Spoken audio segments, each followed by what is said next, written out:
This is the last panel for today, the opening session, the opening day for our wonderful workshop. Just want to thank everybody for sticking around and continuing to participate. My name is Rachel Weber, and on our panel we have Ludovic Halbert, Antoine Guironnet, and Danielle Sanfelici. And we're going to talk about asset manager capitalism.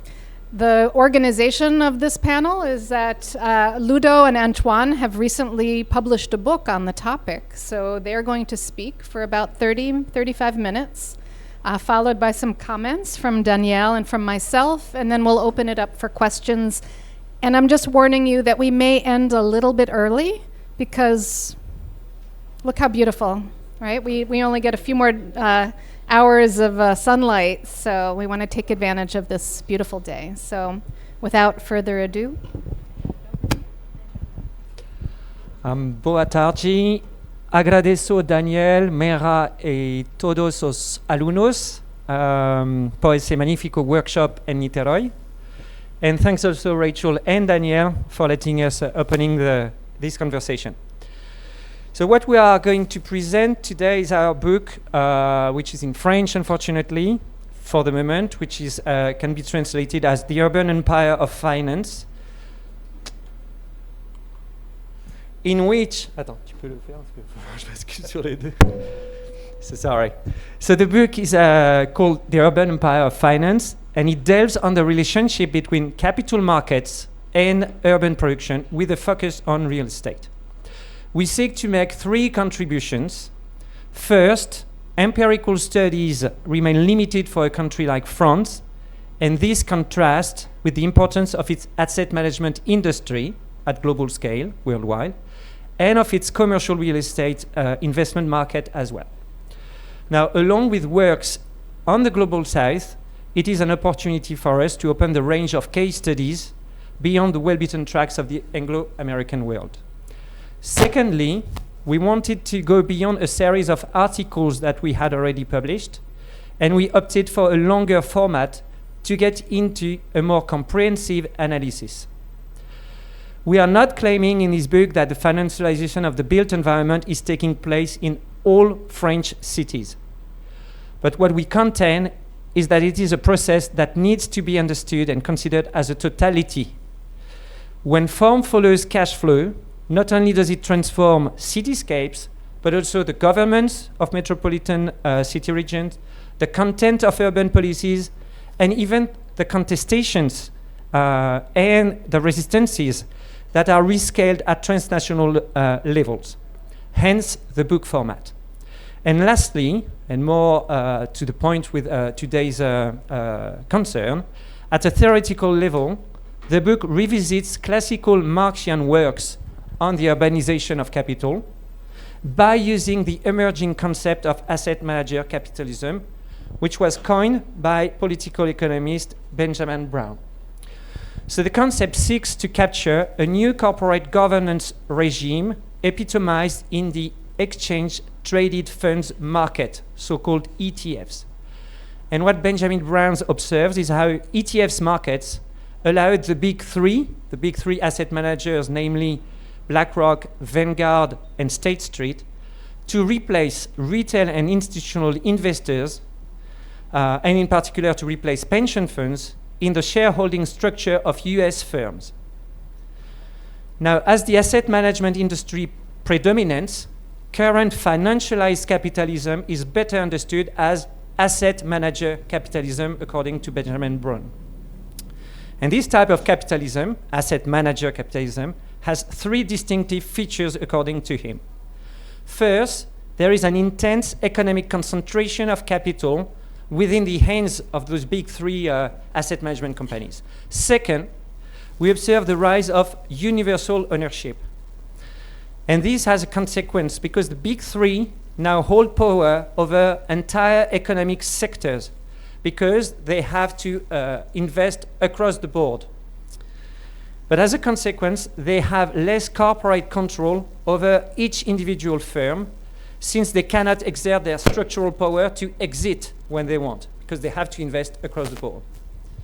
And last, the third feature, of asset manager capitalism is the lack of interest in corporate results. Indeed, asset managers' fees depend on the volume of assets under management much more than on the investment performance. Now, along with this first concept, Brett Christophers invite us to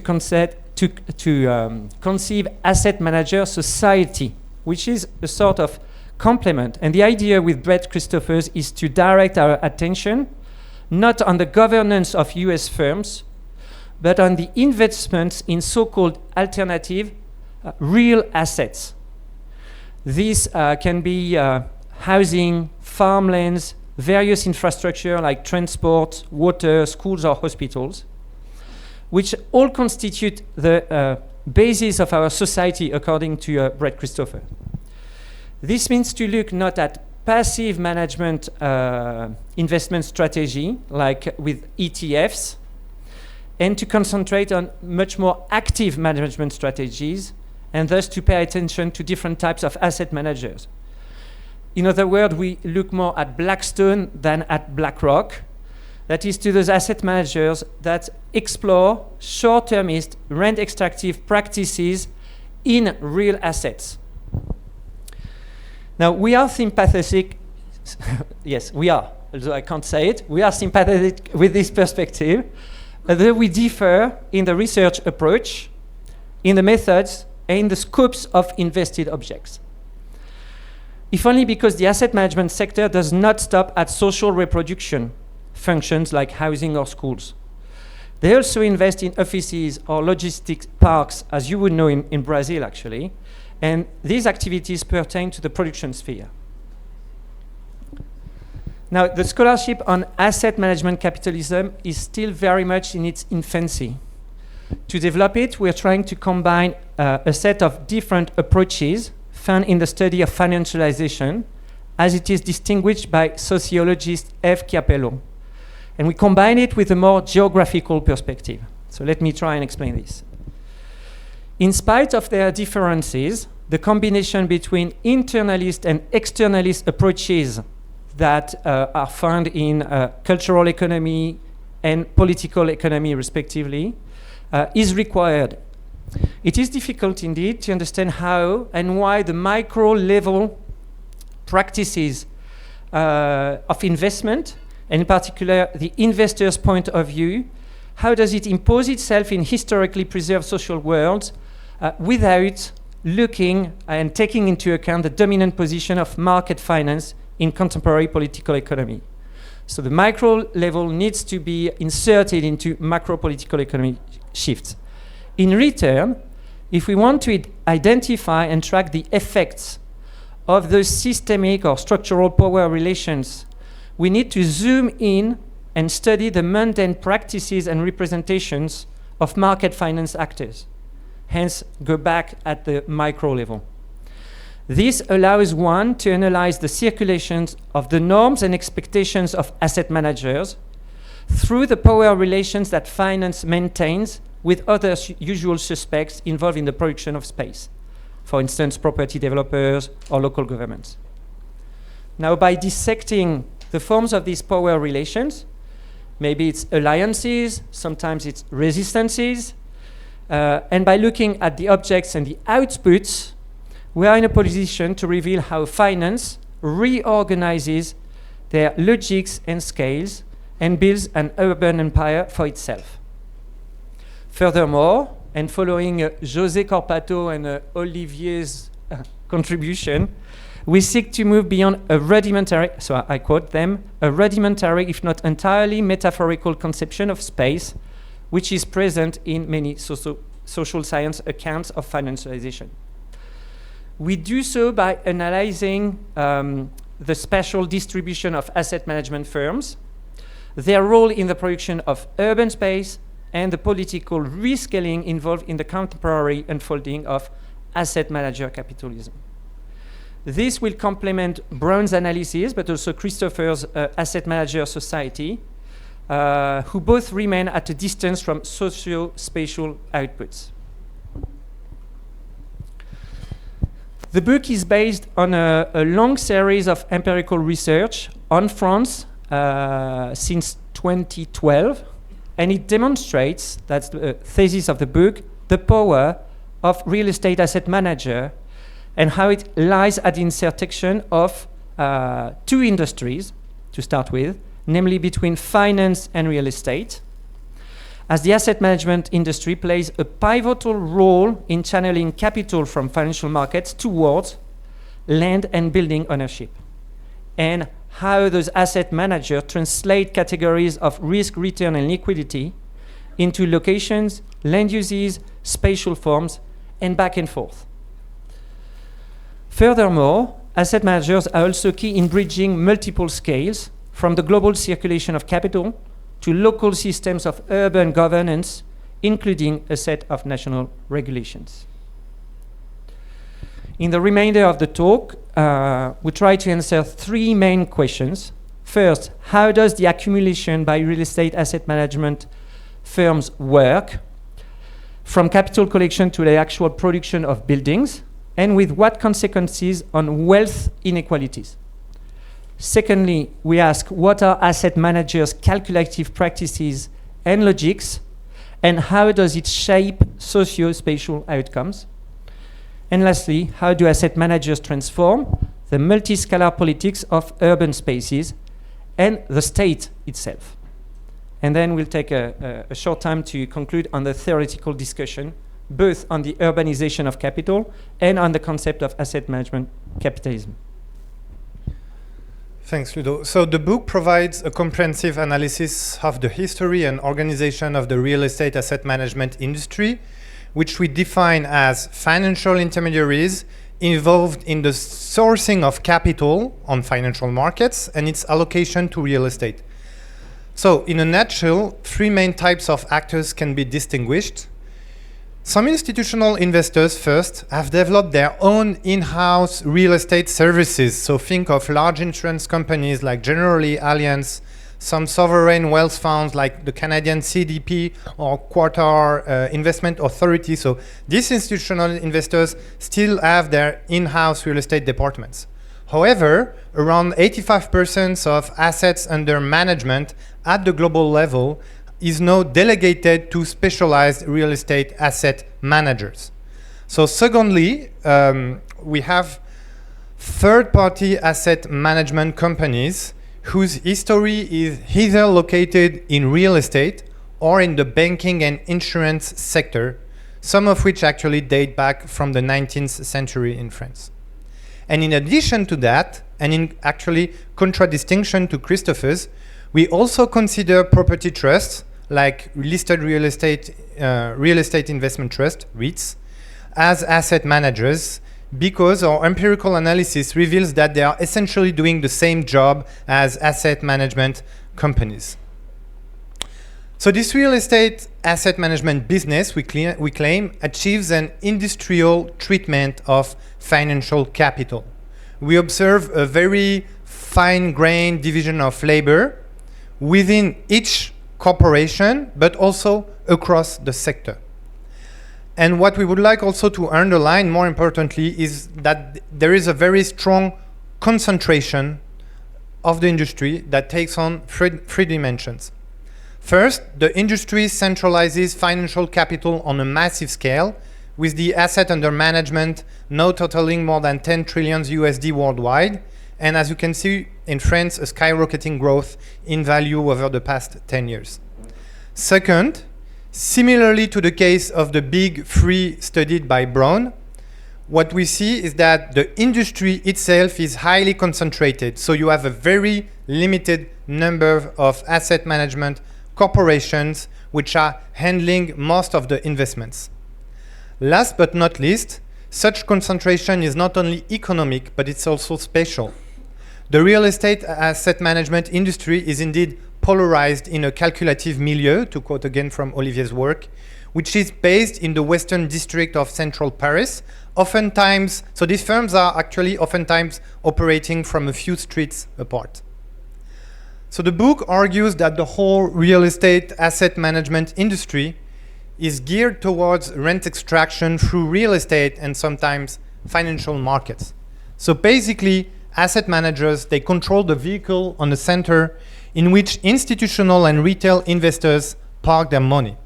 These investor clients seek to capitalize on a combination of rental revenues and of capital gains once buildings are resold.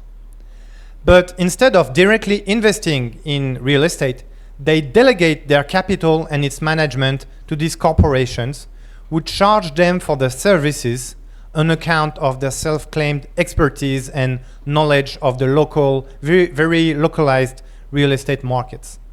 And the benefits which are extracted from the land rent are turned into dividends, and sometimes these dividends are also involve financial gains on capital markets, because investors' clients can pocket capital gains which are associated not only with rental revenues or capital gains on real estate markets, but also on speculating on financial title themselves, such as in the case of REITs. So in this mode of accumulation, land is no longer treated as a financial asset, as suggested Harvey in 1982 in his Limits to Capital book, but land is a financial asset. So we're moving from a conception of financialization as a metaphorical treatment of land as a financial asset towards something more fundamental. And there are a number of consequences to this. Firstly, we observed that there is a fusion of two factions of capitalists, which were usually conceived as related but still separated, namely financial capital and landed property, which were kept as separated classes in Harvey's theory. And furthermore, the asset management industry provides the means to combine the land rent with the financial rent. So the financial rent, of course, depends on the promises of the land rent, but in turn, the financial rent heavily weighs on land rent extraction due to the massive influx of capital entailed by financial speculation. So consequently, asset managers have important distributive effects, starting with wealth inequalities. So it is no surprise, of course, that these actors belong to an economic elite. Their revenues in France easily place them in the top 20%, in the top 10% of the workforce in France. But more importantly, perhaps, this benefits a fraction of wealthy asset holders. So here I'm going to focus on the client investors. Because indeed, we are far from the myth of pension fund socialism, which is, in a way, Blackstone's motto. So Blackstone, as Christopher recalls, claims to serve teachers, nurses, and firefighters, because Blackstone would only manage the pension of the middle class. And we see this argument being reiterated in France by asset managers and their lobbyists many, many times. And in spite of the difficulty to access reliable data, our exploration points towards the fact that this doesn't benefit to the middle class, but only to a small portion of wealthy clients. So basically the top 10% of households, if not the top 1%. So by definition, you have funds which are targeting high net worth individuals, such as the BEPIMO fund offered by Blackstone, which requires, as you can see, a significant minimal investment. And you also have retail funds, which are supposedly like more accessible to the middle class. But when we run the numbers, we see that these actually, the majority of the clients are very rich households.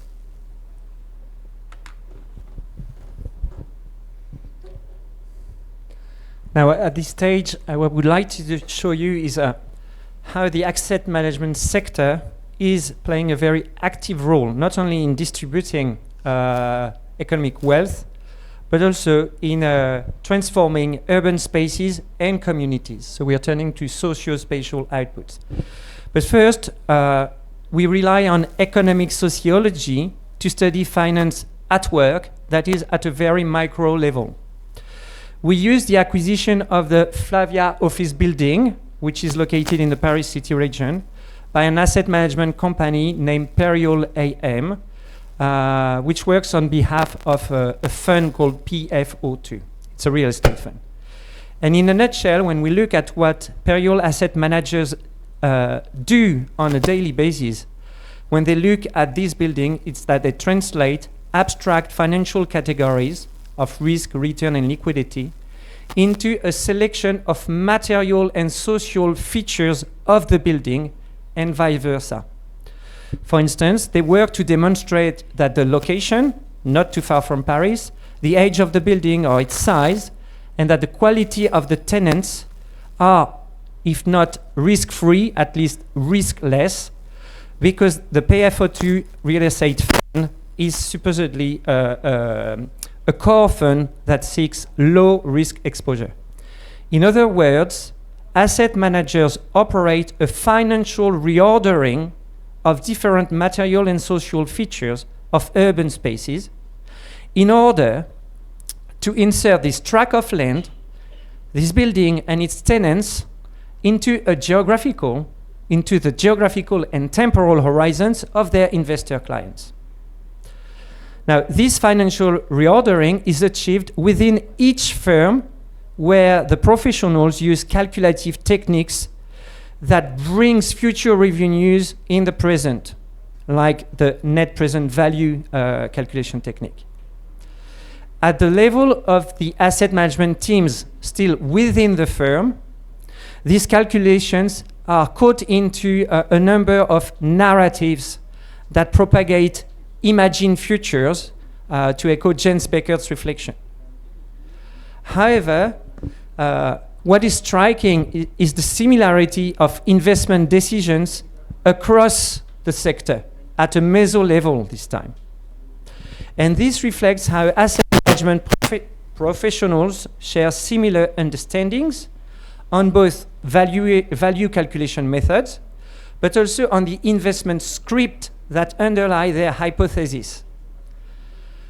In spite of the diversity of the firms, they have different origins, different size, different statuses, but what we observe is the predominance of so-called investment standards or investment theses on what is an appropriate investment. These shared conventions are key to ensure the coordination and the control of value and of its evolutions. Now, these evolutions are not immutable, and we explain this by looking at the so-called greening of properties in the 2010 decade. In this case, the evolution in investment standards was clearly the result of external pressures, in particular regulatory changes that affected both financial and real estate markets. However, once more, this pressure was assimilated by real estate asset managers in their own terms. They did not change the way they calculate and foresee the future. They rather inserted this new pressure as an investment category compliant with their financial abstraction. And to do this, they adopted a series of green labels and certifications that work as a shared marker, that could be integrated in their calculation and narratives. This has impacts and transforms the geography of investments. And this is what I'm going to try and show here. The asset management sectors transform the landscapes of the cities they cherry pick. First, in terms of sector, we see a very strong investment bias, because these investors in France select preferably non-residential real estate, as you can see on the slide. Even though they are slowly picking up housing, as Antoine will explain on Friday. Secondly, their investment bias is towards a geographical nature. It goes towards metropolitan city regions, and particularly the Paris city region. And within these city regions, they concentrate their portfolio into polarities ranging from central business districts for offices to peripheral logistics hubs. And this selectivity, as you can see on the slide, is also expressed in architectural and urban terms. This results in large single-function office buildings with standardized architecture and nowadays green certifications. Last but not least, from a social perspective, asset managers carefully select tenants, typically preferring large companies opting for long-term leases of extensive spaces. How do we explain these hyper-selective geographies? Well, there are three logics to it. The first one is rooted in financial economic practices. We observe the predominance of so-called core funds, which is itself resulting from the position of France in the wider international financial system. So what asset managers do is they offer financial products attuned to the risk-return profiling of capital sought after by their investor clients. In this slide, if they reflect the risk-adverse inclination of capital owners that invest in France, it is, however, asset managers, once more, that themselves are responsible for deciding what are risk-limited locations, buildings, and end users. Secondly, we have to take into account the intense economic competition within the sector. Asset managers are trying to attract investor clients by reducing capital management costs, seeking, for instance, economies of scales. To do that, they concentrate investment in a very limited number of buildings and cities that are easily reachable from their own Parisian headquarters. They also limit the number of tenants to look after. In other words, the industry consensus around large-scale real estate buildings does not solely reflect the massive flows of capital that needs to be sucked in. It also reflects how asset managers, their business model, and the competition within the sector is dealt with by looking for economies of scale. And lastly, we discuss a cognitive bias towards metropolitan areas and towards some types of real estate like offices or logistics. Now, this is firstly linked to how market data in commercial real estate works like a magnifying mirror, since the data is predominantly produced for and based on asset managers' own practices. Furthermore, it also echoes how asset managers adopt a form of naive familiarity, where their investments reflect their own geographical and social position in the central business district of Paris. This encourages them at selecting tenants and places they are most familiar with, even though other locations or tenants could offer better risk-return combinations. At a theoretical level, this analysis contributes to go beyond the Marxian trope of the maximization of rent accumulation via the traditional and well-beaten highest and best use. What we show is that the colonization of real estate by finance means that not only return, but also risk, and even more importantly, the appreciation of risk by the professional community of asset managers themselves is critical. And it also demonstrates that the claimed iron law of rent maximization is always socially mediated and enacted, as well as spatially situated. So, of course, the geography that Ludo just went over is the result of significant power relationships with other important actors involved in the more mundane operations of market regulation and property development. And so in the book, we also explore how these power relationships between the asset management industry and the state plays out at the different levels that constitute the politics of financiarization. So what we see first at the local level is that asset managers entertain indirect but nonetheless powerful relationships with the local states. These relationships are indirect because they don't directly meet mayors usually. Instead, they rely on property market actors such as property developers, property brokers, and analysts who work for them. because indeed all these actors depend on asset managers' investments to turn a profit. So what these intermediaries do is they provide market representations to local authorities, or in the case of property developers, they go as far as to negotiate the content of urban development projects on behalf of their asset management clients. So we explore all the circulation of financial categories and asset managers' expectations occurs in a series of elite scenes which have received so far quite limited public or even scholarly attention.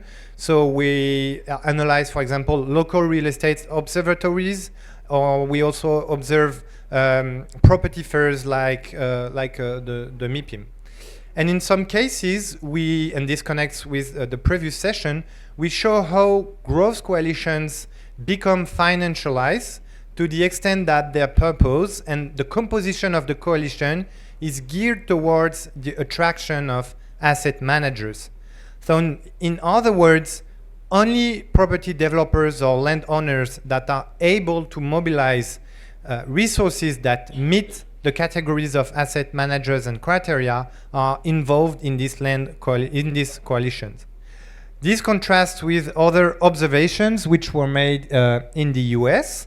So we don't find any international developers like Logan did. And we don't see, neither do we see any direct involvement of asset managers, as Farmer and Poulos observed in their 2019 piece on Chicago, except perhaps for the Paris region, given the location. So because they are located in the Paris region, they tend to have more direct relations with local authorities there. At the national level, though, what we show is that the relationship between asset management industry and the state is much more direct. So we analyze how, in the aftermath of the 90s real estate crisis, the central state, and that is the Senate as well as the Minister of Finance, provided a series of regulatory reforms which favored the creation and the subsequent growth of the industry. I'm not going to go over details here, but what they did is basically providing tax incentives as well as a legal framework which expanded and sought to attract capital into real estate, but as well as encourage the growth of the rental market. And policymakers have used legal, fiscal, and land ownership resources to boost this. And usually it was presented as a win-win deal. So the framing of the benefits for these reforms was mostly financial, economic, fiscal. So there was nothing on regional development, despite the important consequences this has on economic and urban development.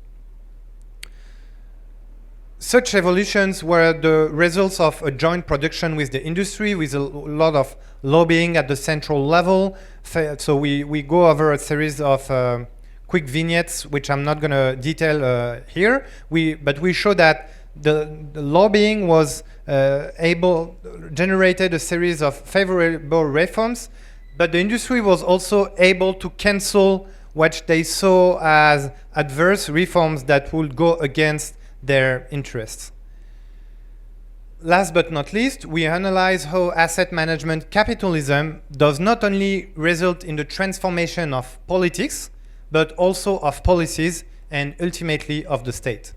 So this is the case at the local level, but also at the central level. And this is just an example we've been working on.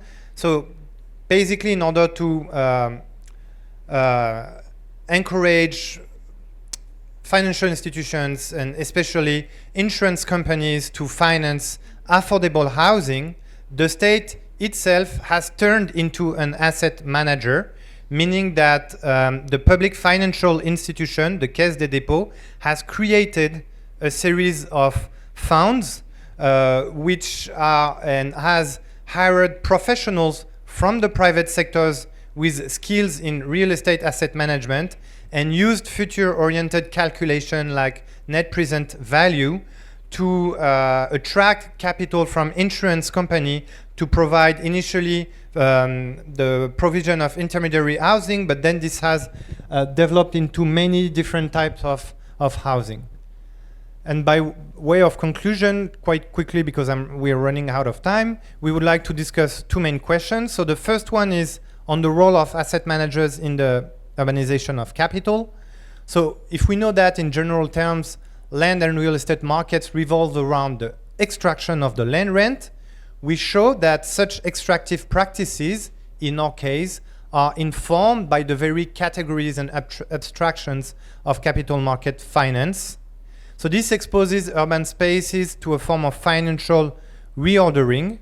In the book, we also pay attention to the frontiers of this urban empire of finance. So we are not saying again that asset managers are elsewhere. Quite the contrary, as you have seen. They cherry pick the land uses, the type of tenants they invest in. And the second point we would like to make is that we are also trying to use the case of real estate to have a more general discussion about asset management capitalism. And what we show in the book is that shifts in institutional investors' capital allocation do not explain everything. Rather, if they have been able to focus on strategic capital allocation as they claim, it is because the asset management sector itself has been extremely active in the last 2 decades to allow this. So in other words, the development of the asset management industry is not only a byproduct of external decisions from institutional investors, but you have a set of individual corporation lobbyists that are actively creating the industry. And the one last point is that Benjamin Brown in his theory suggests that because asset manager capitalism are universal owners, BlackRock, Vanguard, and State Street no longer have a form of structural power, so they are not interested in the investment performance, in the financial performance. So what he says, in other words, is that this is the end of the shareholder value, and what this is not this is the total opposite of what we are seeing in real estate asset management, where these real estate managers actively works on a day-by-day basis to extract land rent, and this has significant consequences of urban development. Thank you for your attention.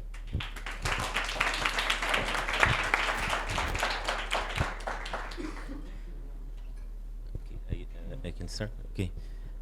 Thank you so much. I want to start saying that it is an honor to say a few words about this book, which consolidates years of research conducted by Antoine and Ludovic. I've been privileged to work closely with both at several opportunities, and reading the book has felt like revisiting some of our discussions.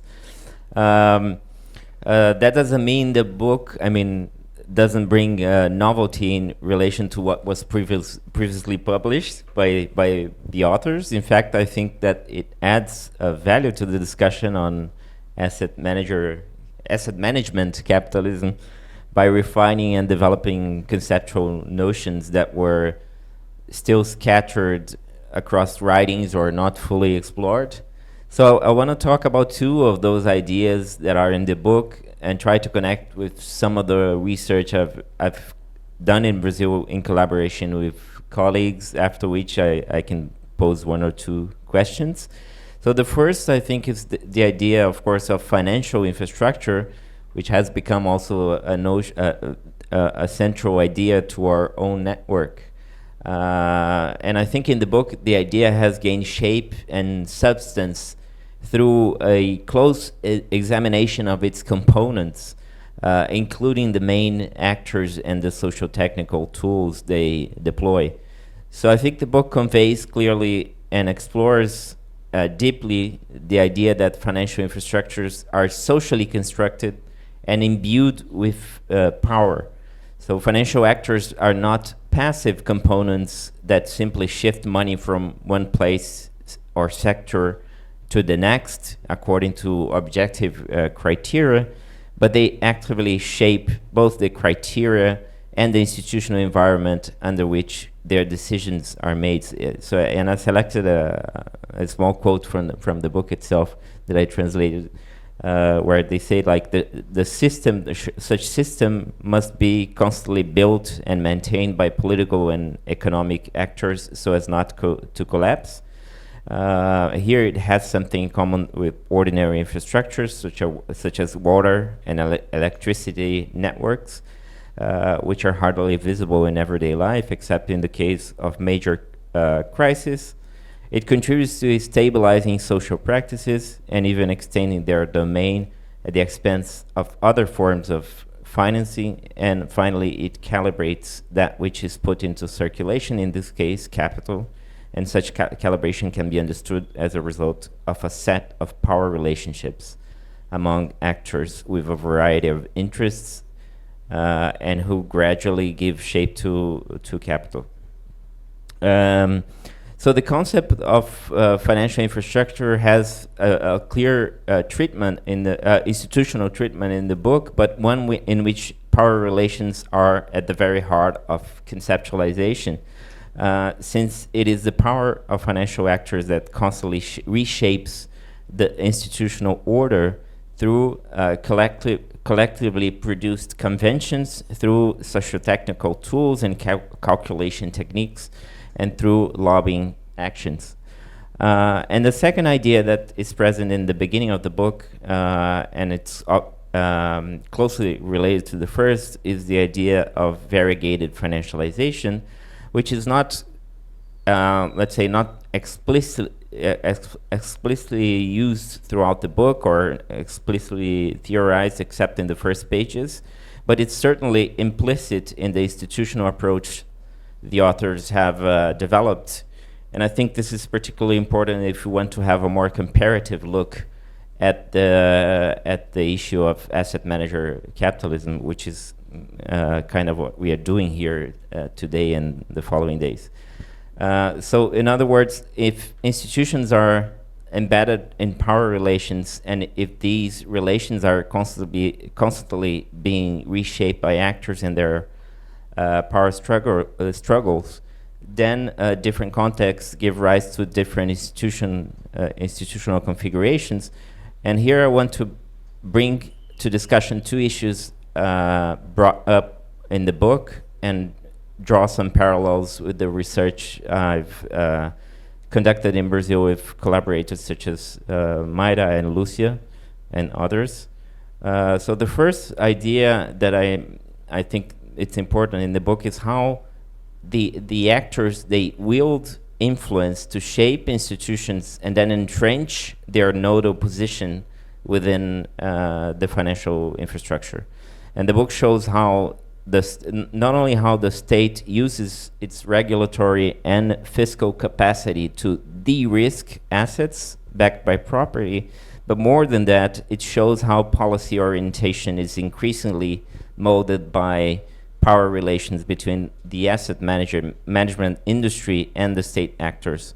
And these power relations are also set in a context where the lexicon and rationality of financial actors are becoming increasingly dominant.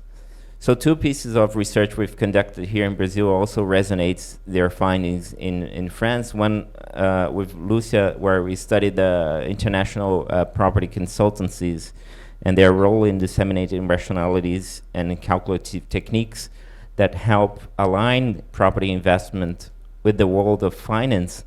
But more than that, they increasingly influence the criteria used by policymakers in making decisions regarding urban development projects, for example, through the use of discounted cash flow in urban redevelopment plans.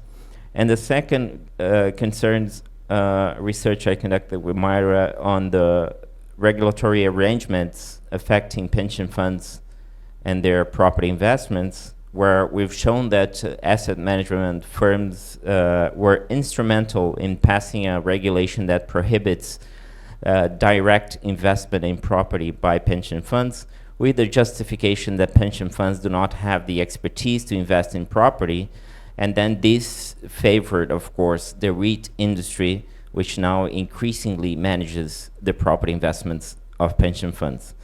And there's a longer history of de-risking REITs too, which I studied also. We published a paper with Ludovic. In these two cases, then, we see the actions of asset managers shaping the institutional environment, either in its informal dimensions, like conventions, or in its more formal dimensions, through laws and regulations.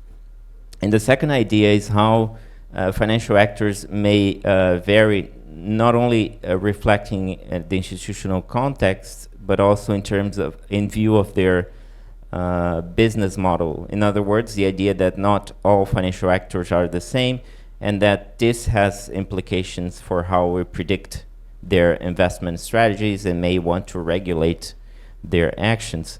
So in the book, they show, of course, that investors are hyper-selective in terms of both the location, type of asset, and tenant where they invest. This is a finding we've also seen in Brazil with studies on REITs, where they are largely investing in São Paulo and to a lesser extent in Rio.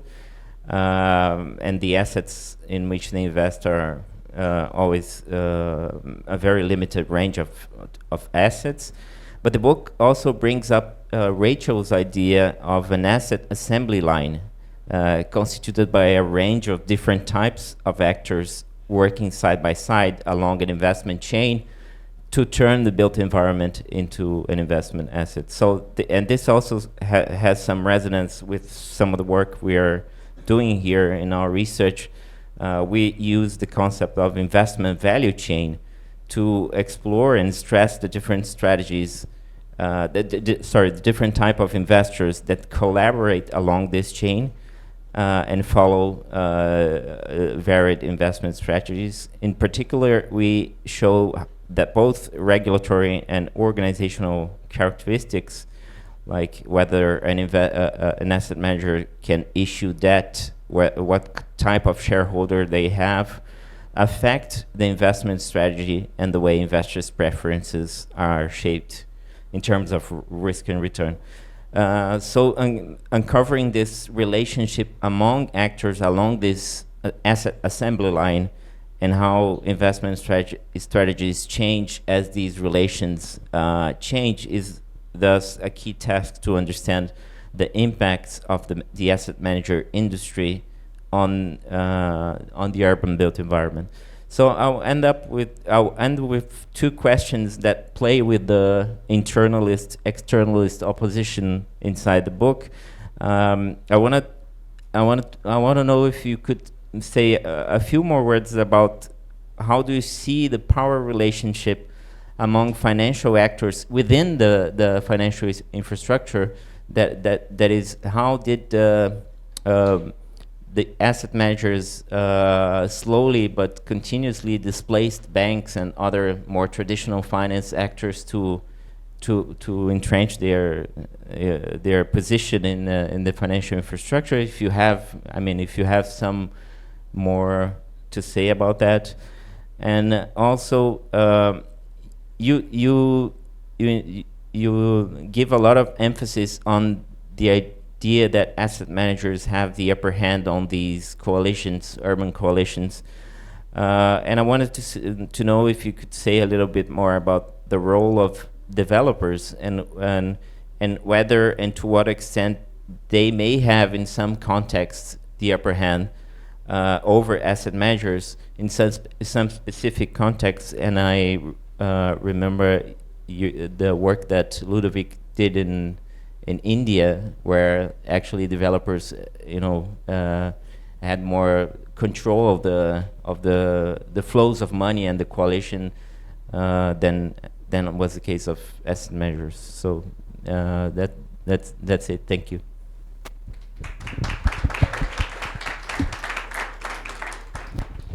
So thank you to all of my wonderful panelists. What I thought I would do would just be, I wanted to make some interventions into this space that are, forgive me, primarily methodological, and I was thinking about this in terms of our audience, and particularly for graduate students who are looking to operationalize the concept of asset manager capitalism. How do you do so in an empirically valid and excellent way? So just before I get there, though, I just want to, again, sort of summarize what I'm hearing and my sort of brief foray into the literature. And I will apologize that because their book is in French, I have not yet gotten up the courage to read it. I'll bring my AI or my Google Translate with me over the summer, but I'm looking forward to diving in. But having also read some of Benjamin Brown's work and Brett Christopher's work, I understand asset manager capitalism to constitute a novel and sort of distinct corporate governance regime from what preceded it, that the idea is that investors like pension funds are now represented by or mediated through asset manager companies like BlackRock and Brookfield and Macquarie, at least in the case of real assets. What is new is the size and the sort of volume of capital, it seems, that these gatekeepers are now in charge of, and that they primarily allocate that volume of capital through unlisted, closed-end funds.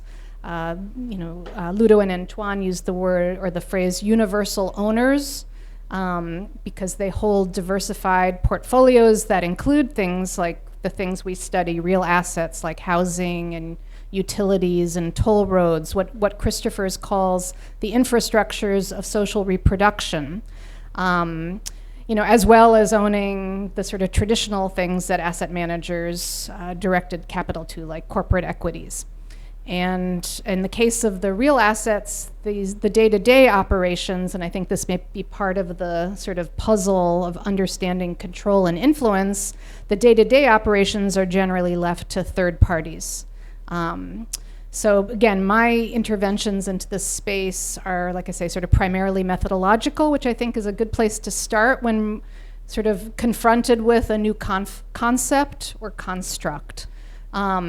And especially a concept or construct that is really hard to grasp in its complexity, because we see the complexity, the sophistication of these ownership chains, particularly when we have sort of traditional asset managers, real estate companies, financial services companies, developers, wearing so many different hats and playing so many different roles. So it's hard enough just to figure out on a project level, and some of you are looking at individual mega projects, for example, or infrastructure projects. I've been studying one in Chicago, the Lincoln Yards development, which was initiated by a developer called Sterling Bay, a local developer, local in Chicago, who 10 years ago purchased 55 acres of land flanking the Chicago River that had previously been protected by a zoning designation restricting non-industrial uses. So it was primarily an industrial area in the middle of two very high value, very expensive, high-end residential neighborhoods. And this developer planned a very ambitious mixed-use residential, retail, entertainment development that has the potential to be one of the largest redevelopment projects in Chicago's history. The project, for all intents and purposes, is stalled out for a lot of different reasons that I won't get into.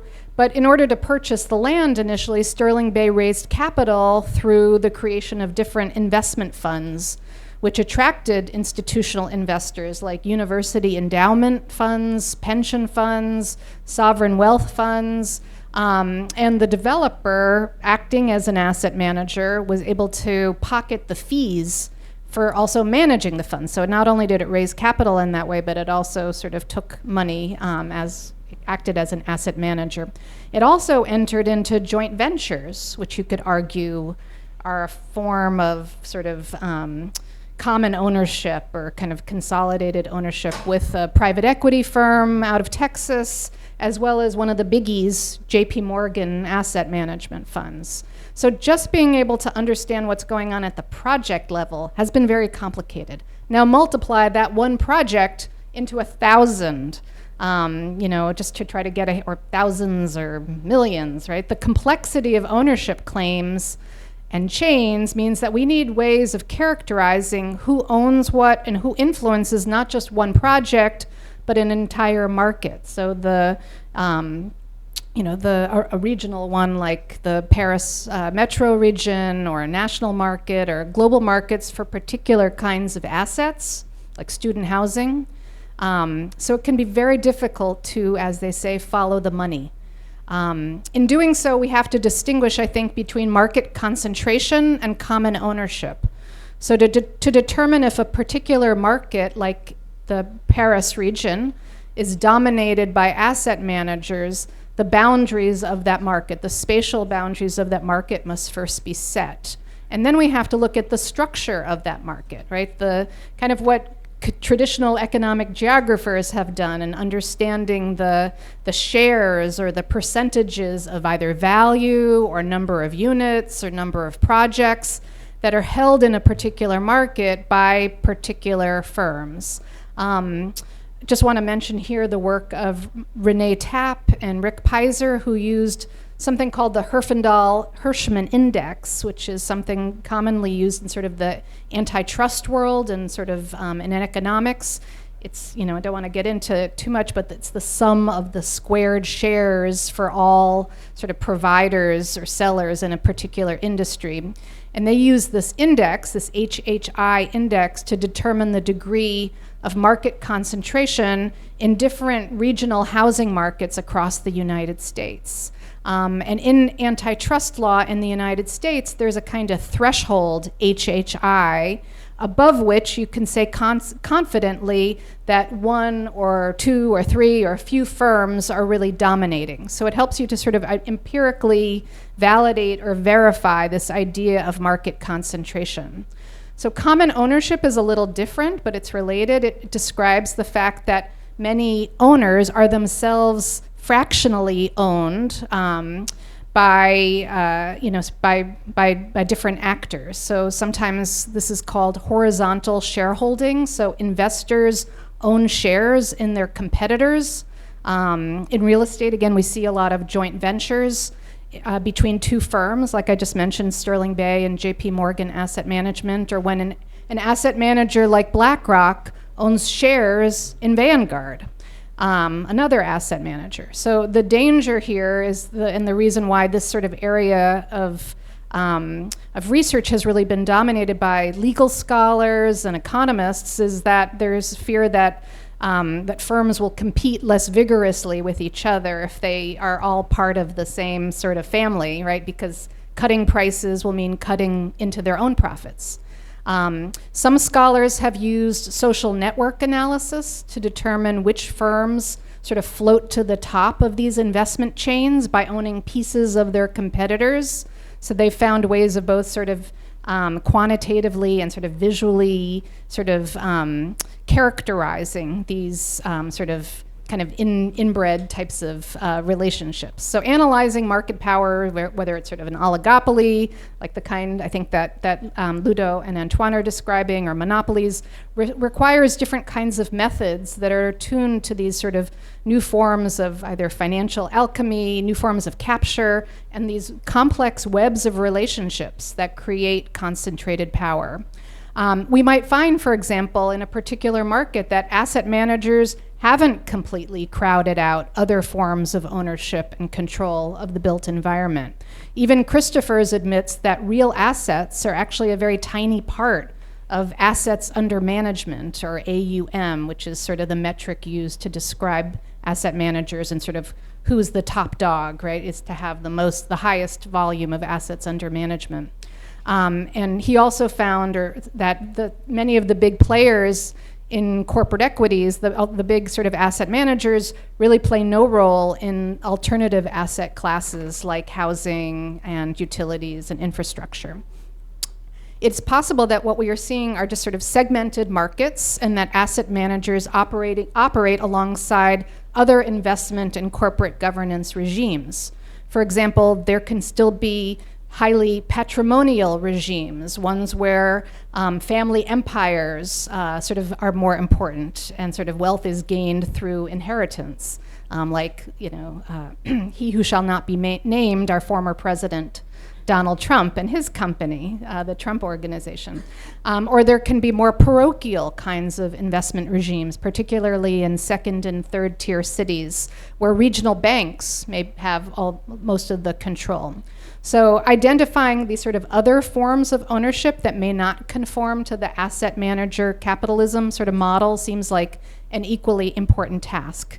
I'm reminded here of Jeff Mann's work.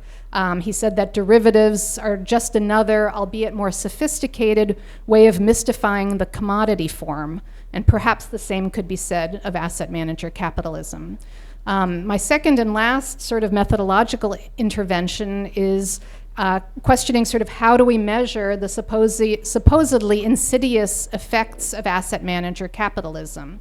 So Ludo and Antoine emphasize sociological explanations for things like asset price inflation, that asset managers themselves are elites and they help other elites get richer by raising prices, and also that they also emphasize these kinds of calculative lenses or investment criteria that asset managers use and how they lead to this hyper-selective geographic concentration of wealth in some places, potentially at the expense of others. And then we also hear about how, the headquarters of these asset management firms are so geographically concentrated. They work near each other, that they work on the same streets, that perhaps there's this sort of, sharing or, kind of mimicking of each other's investment criteria.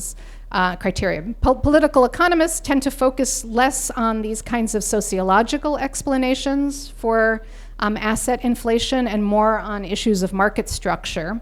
So this idea that common and universal ownership is anti-competitive, that monopoly pricing if you have monopoly or oligopoly in a particular market, that can lead to rents, inflating at a faster pace, sort of more inequality. In addition to higher pricing, the short-term maximization of profits may lead asset managers to potentially lower operating expenses. This could be one of the reasons for what Cory Doctorow calls enshittification, a term I like, which he uses to express the idea of the sort of decreasing quality of services provided by too-big-to-care platforms like Google. Possibly the same could be said of asset managers. Are they too big, not just too big to fail, but too big to care? Other research has shown that asset managers are meaner, right? So Eric Seymour and Josh Akers have found that when asset managers are landlords, they're more likely to engage in predatory pricing and evict tenants. In fact, they found that Invitation Homes, which is owned by asset manager Blackstone, was 290 times more likely to evict a tenant than a small landlord. So connecting asset manager ownership and subsequent bad behavior, or these sort of outcomes, often elides the question of the mechanism through which investors and asset managers exercise this structural market power.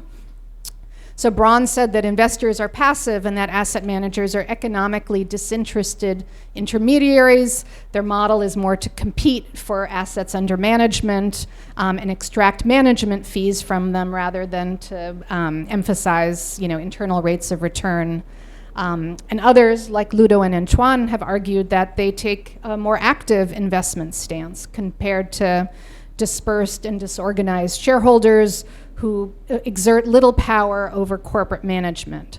So not only are asset managers voting shareholders, but the fee structure that they use incentivizes them to pick only the most profitable funds and therefore assets for their portfolios. So with more voice and less exit, we would therefore expect to see the imprimatur of finance imposed even more heavy-handedly onto the built environment. However, whether asset manager capitalism is causing this sort of hyper-financialization of the city is still an open question. One, obviously, that is going to vary depending upon the context and markets that we all study. So thank you for inspiring some thoughts about, like I say, sort of methods, Daniel's questions as well.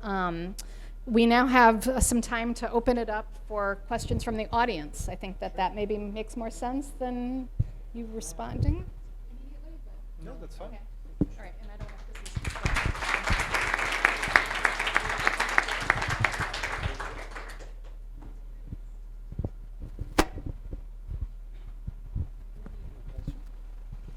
Well, thank you very much.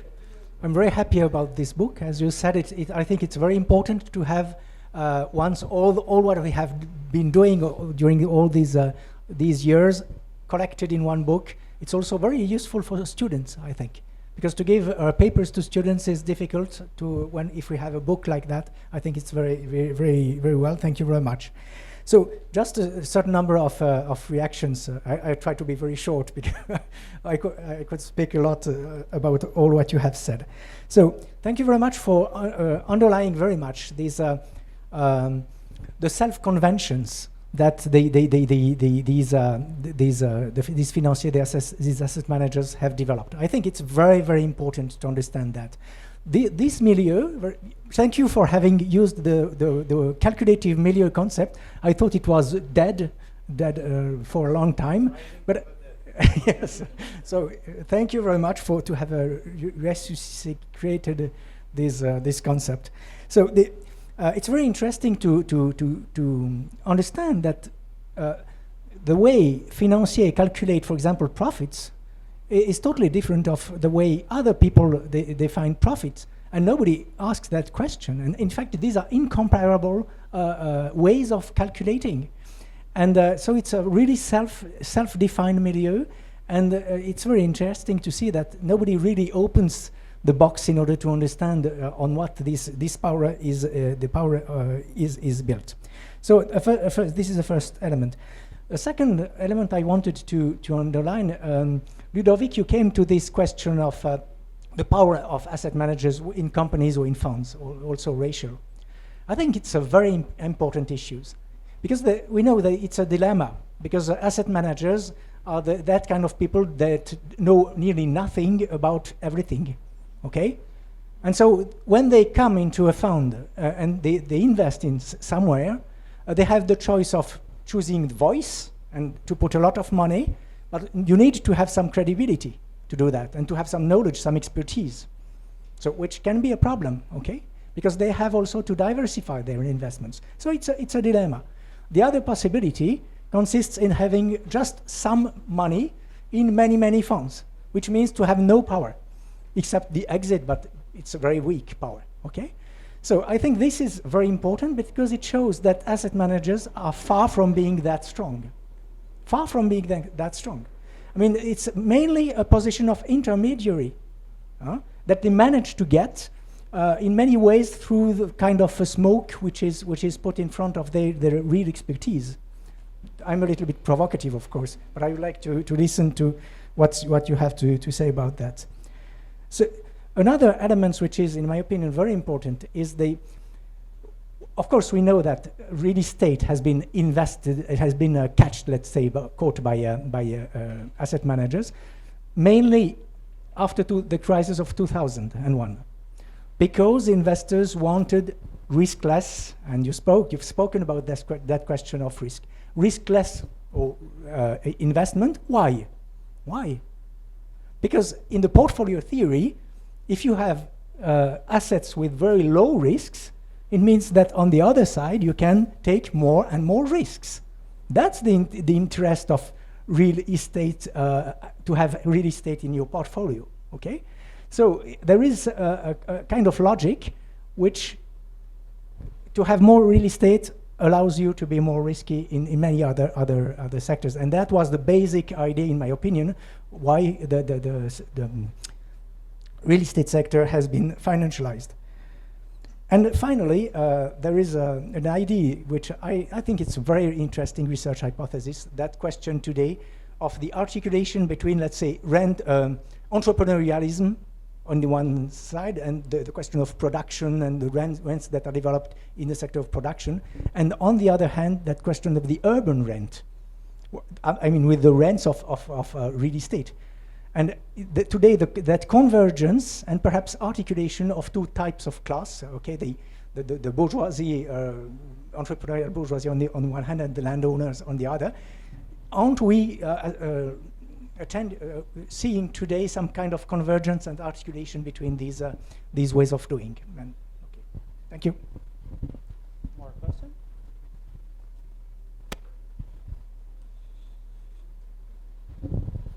Thank you. That was really interesting, and it totally woke me up from my jet lag. So that was great. I was really happy that Rachel brought up methods, because I have kind of a more specific question. And again, I don't speak French, so I'm really excited that your book will be translated. But I'm particularly interested in the form follows cash flow. It's something I've been trying to think about a lot, about how do we sort of like think about causality if we're trying to get there, or how do we provide evidence of this? You know, are we looking at just like first came the cash and then came the form, or what's your time horizon for that? And also, you know, if we're trying to pull in the chapter 7, the urban politics, like how do you bring that into the analysis as well? You know, different regulation and policy changes and geopolitical events and all these different things that would also affect form, social movements, all these kinds of things. And I'm really, I would love to hear more about how you're teasing those apart as you're trying to connect financial flows and form, because for me that's kind of like a gold standard. So I'd love to hear more.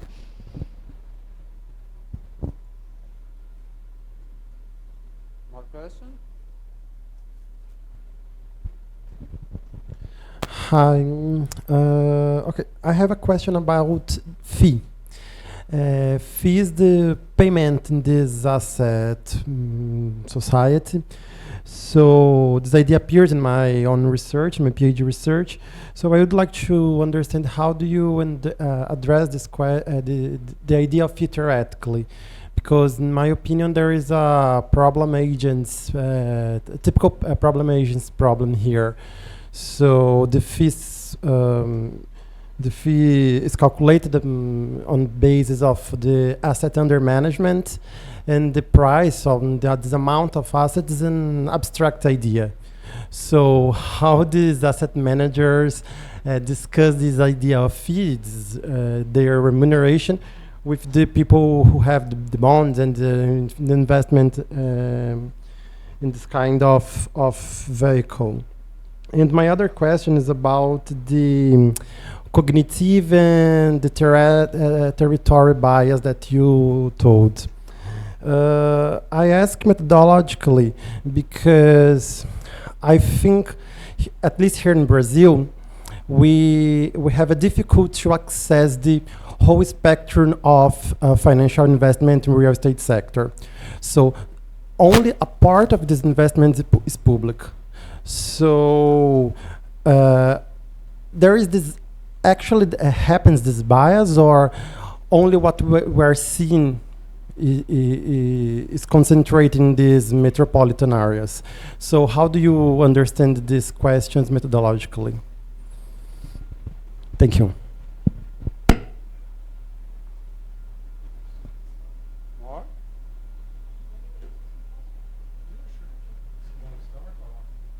Comme tu veux. Comme tu veux. Je peux même celui-là. Comme tu veux, je peux. Vas-y. Mais qui fait quoi? Je sais pas. Je dis un mot, Émilie. Okay. Thanks a lot for all these very stimulating questions. We're going to try, but like a lot, to keep them short, and we can talk later and maybe tomorrow also. So quickly, because it's getting late. Daniel, the relationship between developers and asset managers, and why do asset managers get the upper hand? So there are several reasons to that. First, developers and asset managers, they belong to a professional milieu, or there's it's the same They are trained in the same schools. They go to the same events. Workers move from one company to the other. So there is a circulation of knowledge between them. So they know each other. But I think basically the answer to your question is asset managers get the upper hand over developers when they are the only financial infrastructure that developers can use. This is the case with office buildings, with the logistics in metropolitan areas. And so, in fact, it's a matter of how competitive is the financial infrastructure's landscape.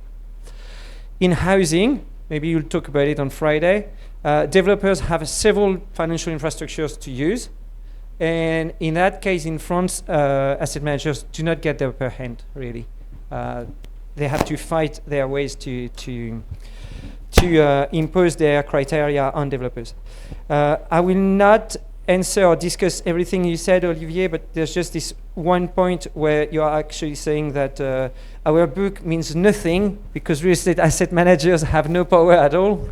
But I disagree with you. Of course, I have to, because otherwise I'm going back in the plane. Now, what we are trying to show here is that real estate, and I insist on this, or real asset managers, they have they are very strong because they centralize all the capital. So they are not going to shift. They cannot actually shift to another sector. Even investing in an infrastructure like wind energy would get this particular profession out of business. So they try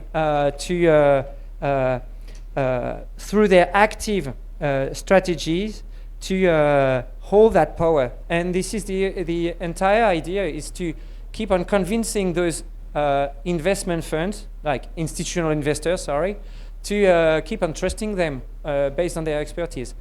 And we'll talk about it with Daniel on logistics investments in Brazil that will provide an illustration of this.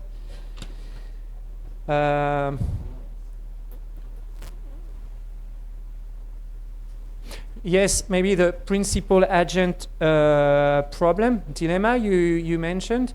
You're right, there is a dilemma. Because these asset managers, so most of their remuneration is based on assets under management. We've calculated that 1/7, does that exist? 1/7 of their remuneration is based on investment performance, and the rest it's fees mostly. So their interest is in seeing the value of the portfolio always increasing, because that's a higher share of it increases their remuneration. But actually, when you think of the investor clients, as long as the value of the portfolio keeps growing, they're happy to. So there may be a dilemma, but only when they stop believing in their conventions and when the prices starts to decrease, maybe with an unfavorable monetary environment. So the risk is like a very systemic risk. They can manage risk as long as their conventions underpin the value, because they collectively decide that prices are going to go up. But when there is another external or systemic shock, then they are absolutely in difficulty at that point in time. See? So there is dilemma, but they handle it until there's something that really breaks. Yeah, perhaps quickly also, Daniel, to your first question about like how asset managers displaced bank within this financial infrastructure. So on the one hand, yes, they displaced bank in the sense that, so in the 60s, 70s, and so businesses, so corporations used to own their own business premises, and for that they would use banking loans. And asset managers have pushed the central state to create tax incentives for these businesses not to be owners of their own buildings, of their own office buildings, but to become tenants through, as you know, sale and leaseback schemes. And the state created a legal and tax environment that would push, that will incentivize this process. So in that way, asset managers pushed out banks because they would not be needed then to acquire the building by the corporations that leases the building. On the other hand, though, like, it is clear that banks have not been erased of the picture at all, because the whole asset management industry is based on gearing. So not only do they, of course, they raise capital from institutional and retail investors, but to enhance the internal rate of return and to enhance their purchasing power, they rely heavily on banking loans. And as Phil suggested, this, and of course, the growth of you cannot understand the growth of this industry over the past 2 decades if you don't factor in low interest rate policies. So I mean, it's yes, they pushed out banks in a way, but banks are still part and parcel of this accumulation. And actually, banks, after several property crises in France in the 70s and the 90s, were pushing developers to sell in advance their buildings to asset managers. So, I mean, there is a very complementary relationship there.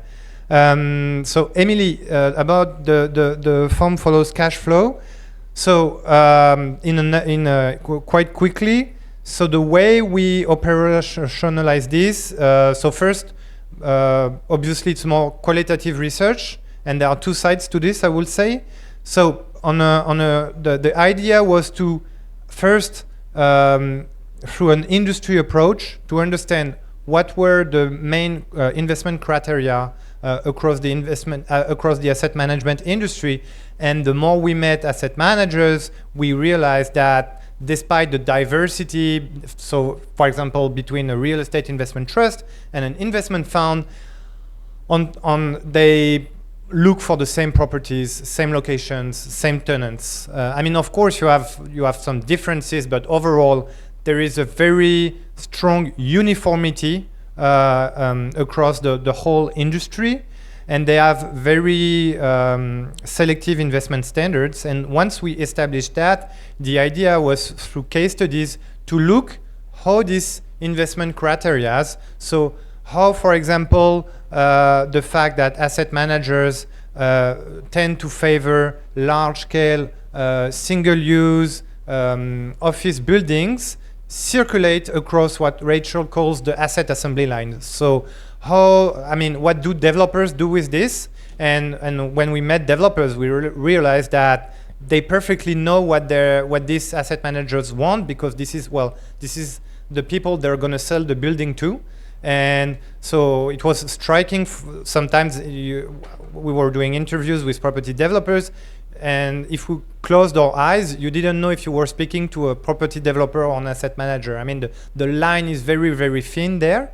And so we can, and the idea was also to take this analysis as far as to the local authority, so see also how those local authorities react when they are faced with property developers which are pushing for these criteria to be implemented within their urban development policies. So in some cases, we've seen quite flat power relationships, in the sense that local authorities were already anticipating these requirements because they had a very entrepreneurial agenda, and they were already very familiar actually with what the asset managers wanted. In other cases, we've seen some very conflict-ridden power relationships, and on very detailed stuff like, for example, mixing housing with office in the same building, having private parkings, stuff like that. Very strong bargain and negotiations between property developers on the one hand. on behalf of asset managers and local authorities. So I guess I don't know if that answers your question. And do you want to add something, Ludo? No? Okay. Any other questions or remarks? Well, if there are no more questions, I say we call it a day and congratulate everybody for a wonderful first day of the workshop. Thank you, everybody.